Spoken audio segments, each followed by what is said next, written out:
St. Matthew's United Church has a deep history and continuing commitment to the St. Clair West community.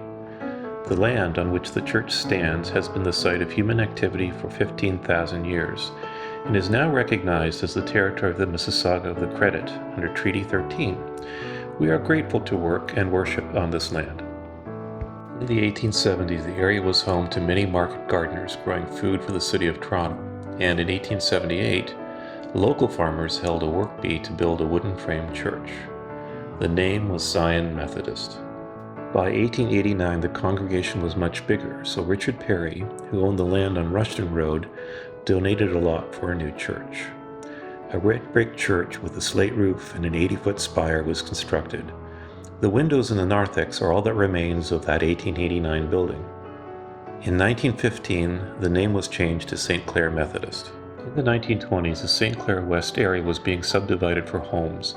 The growing congregation made plans for a new church sanctuary, which opened in 1924. It was designed by Toronto architects Wixon and Gregg. The church is an excellent example of Renaissance revival design. The rounded arched windows and symmetrical columns were inspired by 16th century Italian architecture. The vaulted ceiling contributes to the beautiful acoustics. It was declared a heritage building in 2010. One of the unique features of the church is the cupola on the roof. The cupola is a wind-driven ventilation system that pulls air through the building as it turns. It is a local landmark used by the BIA on its neighborhood banners. The organ, built by the Woodstock Pipe Organ Company, was donated by Jethro Krang in memory of his wife and mother. The Krangs were a prominent family who built homes and businesses in the area. The St. Matthew's Choir and its music director continue a lively Sunday music program with this organ.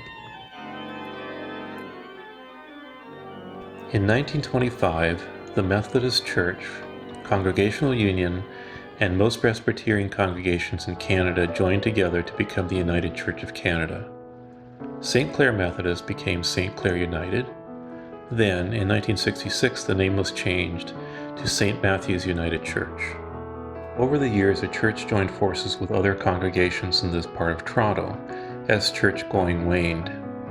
Our war memorial plaques are a record of the men from these congregations who served and gave their lives in the Second World War.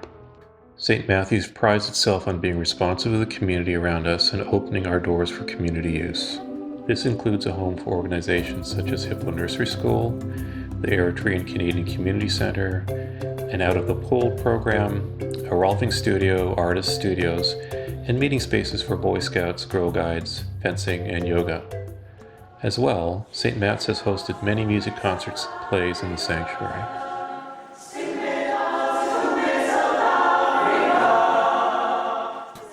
Hello, welcome to my Rolfing studio here at St. Matt's.